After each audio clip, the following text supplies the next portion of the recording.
ہوں گے۔ ایک ہم سے کویسچن کیا تھا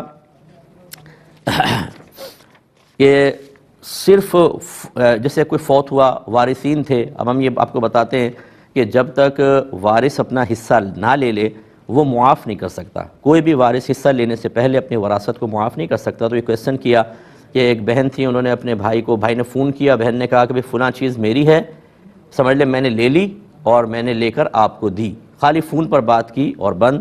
تو کیا اب یہ وہ شرعی تقاضا پورا ہو گیا کہ وارث پہلے چیز کو لے اور پھر کسی کو دے؟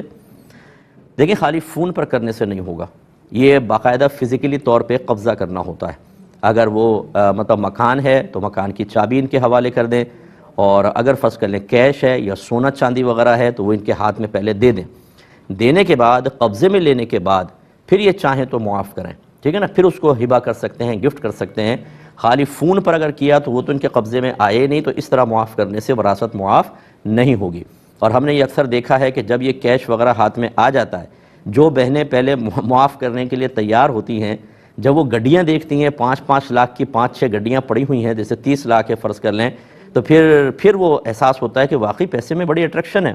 پھر گھر والے بھی کہتے ہیں بھئی ایک آدھ گڈی رکھ لو تو کیا مسئلہ ہے، آدھا تم رکھ لو آدھا دے دو، پھر وہ خیالات بدلتے ہیں۔ اسی لیے شریعت نے کسی بھی چیز کو قبضے میں لیے بغیر، یعنی وارث کو اپنی وراثت قبضے میں لیے بغیر معاف کرنے کا اختیار دیا ہی نہیں ہے۔